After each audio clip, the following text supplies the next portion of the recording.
Hello and welcome to the Rebuild SoCal Zone. We're back with another episode in our Women in Construction series. This time around, we're speaking with an operating engineer, Angie Valdez Belete. Hello, Angie. How are you doing today? I'm great. How are you doing today? It's good. I mean, I woke up to rain, which we all need here in SoCal, so it was a good change. But I don't know what that does for your work. That might not be a good thing. It depends. Sometimes we just put our rain gear on and keep going. Just got to get the job done, right? Yeah, absolutely. Well, we're very pleased to have you here today to talk with our listeners a little bit and gain some insight as to, what does an operating engineer do? How'd you come into this industry, et cetera. So tell me a little bit about yourself, maybe a little bit about your background and, what you do. Well, again, my name's Angie. I'm an operating engineer. What we do is we operate heavy machinery. We go from everything from skid steers to cranes. We also are mechanics of our own equipment and we do inspections. We also grade out construction sites to make sure everything's level for the placement of such equipment. Yeah, we also do grading for, like, let's just say if we're working on a dirt, like an excavation project, like we need to make sure that we're not digging too low, not hitting any pipes. So there's a lot of different aspects involved in this trade. Yeah, it sounds like there's That's a what we lot do. of like prepping actually too. It's not just getting on a piece of equipment. There's just a lot that goes into it, is what I'm trying to say. Absolutely. I mean, depending on what type of dirt it is, you don't want to just run out there with, a 3-ton piece of equipment. You want to know what you're working with first. So, absolutely, there's got to be some type of prep to make sure that everything is as safe as possible. So obviously, I think a lot of people, as well as myself, are wondering, how did you find the operating engineers and what either drew you into this industry and why choose operating engineers? Yeah. So, I found out that my grandmother on my dad's side had operated cranes.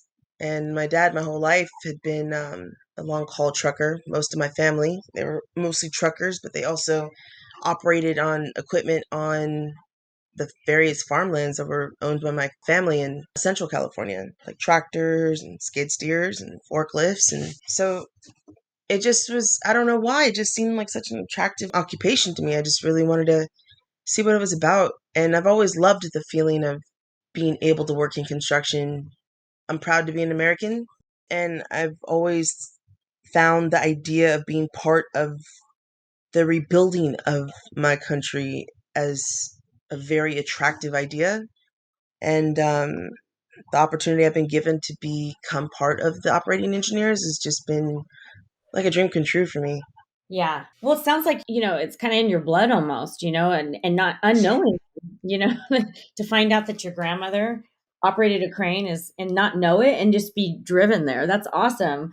So as you kind of around equipment and understanding equipment, there's lots of different equipment out there to work on and different unions doing different trades and different tools. How did you choose Local 12 and what exactly do you do for them? Like, what is your role?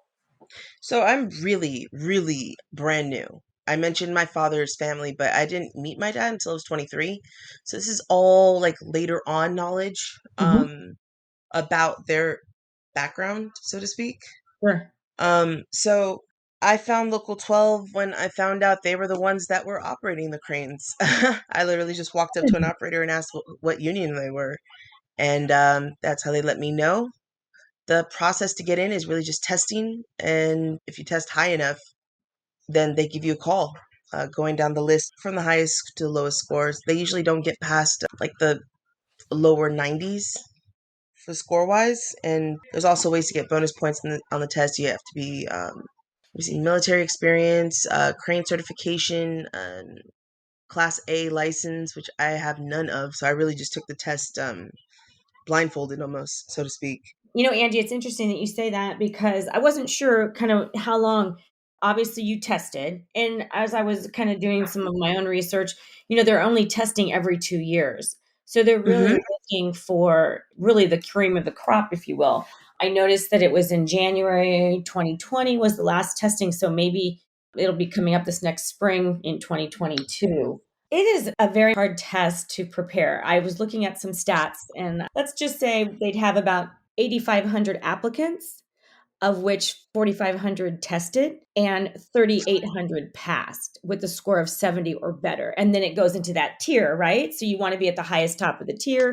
You want to be able Yeah, to have any of the extra plugs like you were talking about. If you're a veteran or you've got a special licensing or you've worked on equipment or have experience in equipment. So amazingly, I'm just happy to hear and congratulations on thank all you. of that it took because that's not an easy feat.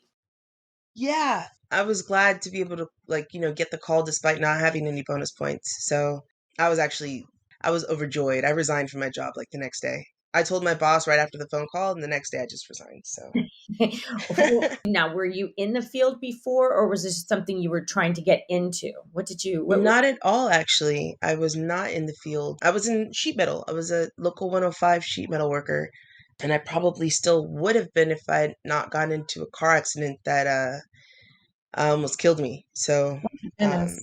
Wow.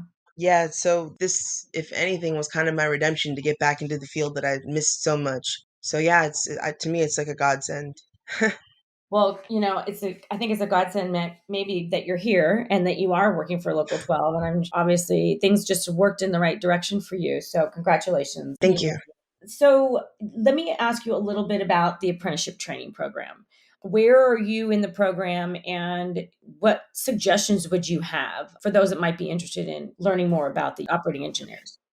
I am currently a step one. There's 6 steps. Okay. Each step, you progress to the next step after having completed your semester of school and 1,000 hours of work. Are you working while you're going to school, kind of like learn as you earn? Absolutely. Yeah, school is every other Saturday, Mhm. and work is whenever it's available, Yeah. which is usually often, actually. So, Well, with the infrastructure, obviously a lot of play right now with infrastructure and what's going to be happening. However, we're constantly building and rebuilding, as you know, right? So our goal here at Rebuild is to make sure that projects stay on, and we advocate for projects that are going to put jobs on the street for our unions. So we're pleased to have you. So the other thing I was going to say, and let the listeners know too, is that we we're so grateful to find you and know that you had been one of the stars in our video, Women in Hard Hats, building our infrastructure. That I hope everybody has an opportunity to visit our website and to take a look at our Women in Hard Hats because you'll be able to actually see Angie in progress right there on a piece of equipment doing her thing, which is awesome.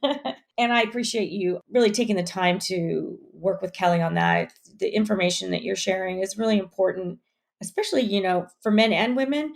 But I also think to females looking to get into the industry, why not, take a chance and get in there. So thank you. And I encourage everybody to see that.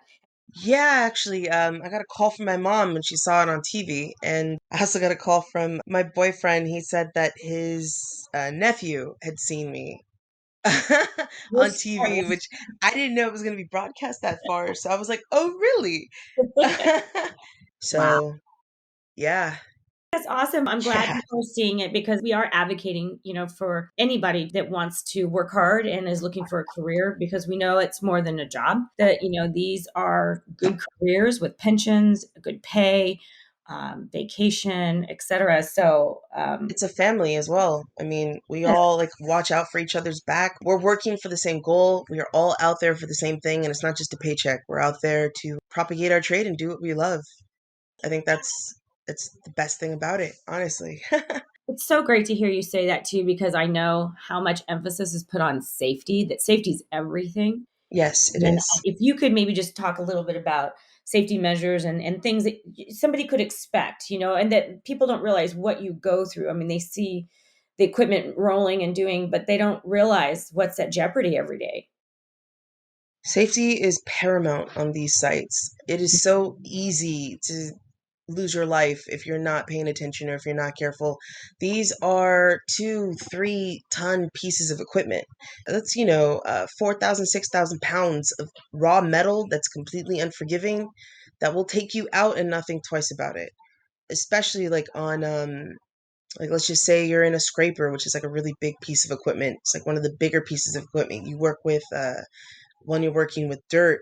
If you're in the way, if you're like in an area where you're not making eye contact with the operator and they can't see you, you're mowed down already. Or a crane, for instance, you always have to make sure the operator knows where you're located. You don't want to do anything without them knowing exactly where you are. I put myself in a situation one time that could have ended really badly just because, like, all of the what ifs happened. So, and it could have been easily prevented if I had, taken the precautions that I needed to take to make sure that he knew where I was. So, it is what it is. You just need to be focused and recognize that, it's not just like what you see in the movies or what you see on TV shows. It's literally, metal and flesh and blood. Yeah. And it's not like there's motion sensors, to just, automatically stop machinery. Like, it just keeps going. You just need to be focused and make sure that you're aware of everything that's going on out there. And even if the safety precautions that they have enforced are seem really trivial, there's trust and believe that there was a precedent that happened in order to make that a statute for safety. So even if you think it's ridiculous or it's going overboard, it's probably not, because it's probably happened before. So everything is in place for a reason, like rules wise for safety, and by all means, obey all of it. If they want you to wear fall protection for 4 feet, wear your fall protection. Whatever they need you to do, just do it. Because you want to be able to go home the same way you came out there, in one piece and in good health.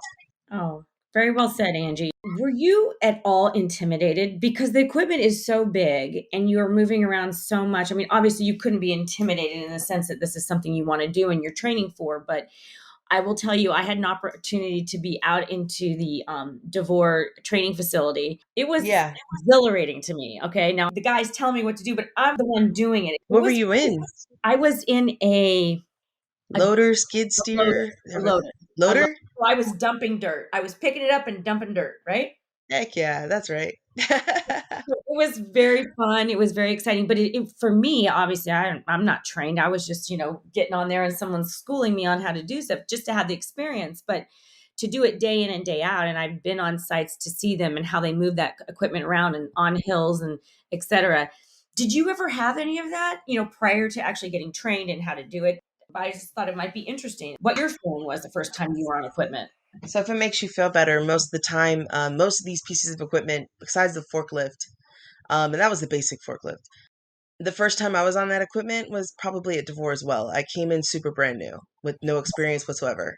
So I won't say I was intimidated. I was actually more exhilarated that I was able to, do this with, such an awesome looking piece of equipment. So yeah, I just, no, I don't, I can't say I was ever really intimidated. I kind of, That's why you're doing it and I'm not. Although it was that's, fun. It was exciting. It was fun. I did have a good time. It was cool. that's probably why you're doing what you're doing and I'm doing what I'm doing. So it works out. It works out. Well, okay, so I'm going to touch base on obviously being a female in a male dominated industry. As we see the percentages of women getting involved in construction, whether that be through technology, whether it's project management, whether it's operating a piece of equipment. Talk to me a little bit about what it's like actually side by side. Is there a point of difference? Because it is a brother and sisterhood. I do know that, and it's very tight, but I just like your take on it. Actually, I'm gonna be honest so far. Like, for instance, my class, I don't feel it at all. They've been so cool. We're all out there pretty much at the same level. And we're all pretty much just learning. I've met some amazing guys in my class. In fact, two guys I came in with, like, we call ourselves the Three Musketeers, and we kind of, we keep in touch and we, check in with each other, like, on what did you learn today? Oh, yeah, I did this, and do what you do. And super, super cool group. My class in general, everyone's been, just focused on getting this right. And on the field, it depends. In any trade, I think, in any career, actually, you're just going to encounter guys that are just not used to seeing women on the site. I'm not necessarily there to make friends. I'm not there to make enemies. I'm out there to, learn as much as I possibly can so I can be as effective as possible as an operating engineer.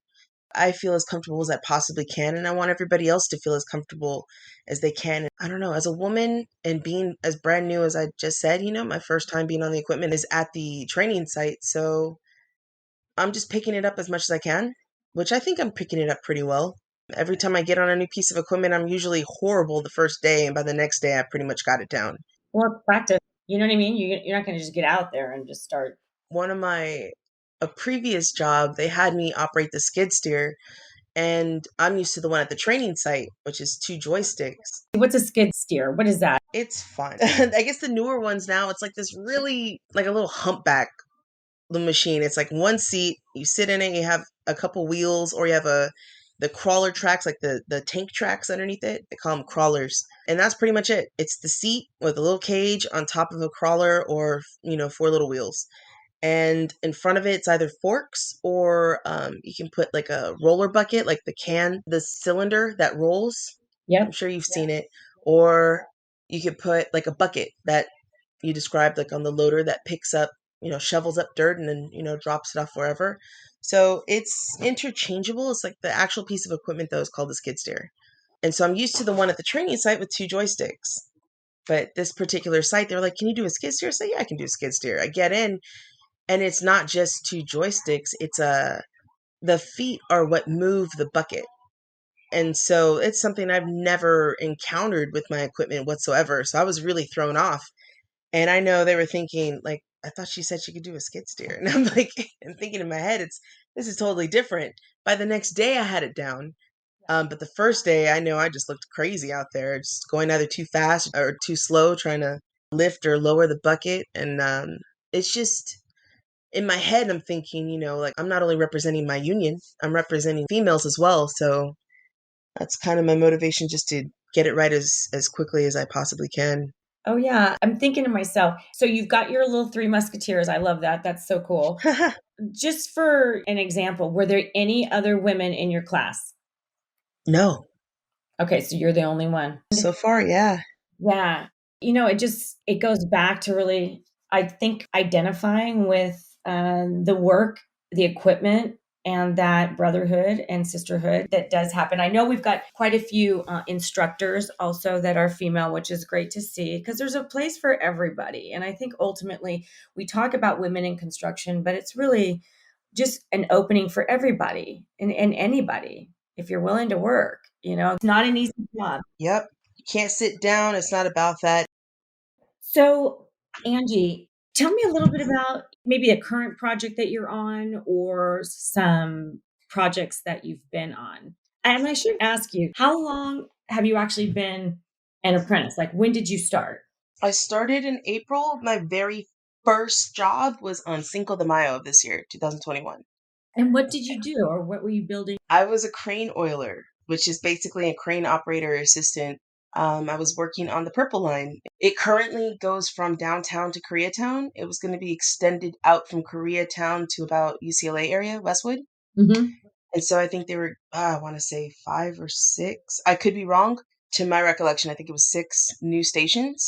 And so we were working on the one that was right next to Rodeo Drive in Beverly Hills. Wow. It was actually going to be the Rodeo station. Yeah. Whoa, very cool. I mean, Yeah. as I talk to men and women in the industry and those that are building these, whether these projects are for transportation or water or some form of infrastructure, one of the things that they always say is that they're so proud of what they've done, right? They get to go Yeah. back and look and share. I interviewed this gentleman who was like, I'd like to cruise back with my kids and I can say, Daddy built that, and it's just like, Yeah. it really is a Done sense it. of pride, you It know? really does. Yeah. It sure does. Heck yeah. You're like, my hands have been on that. I helped bring that up. Yeah, It's a fun little patriotic, not little, but it's definitely a fun patriotic feeling. it is. And yeah, I love it every time. I've worked on quite a few projects because you have to remember this isn't my first dip into construction. I was a sheet metal worker as well. Right. So with the operating engineers, I was working on the Purple Line. I worked on the Glendale Community College. That was my last one as an oiler for a drill rig.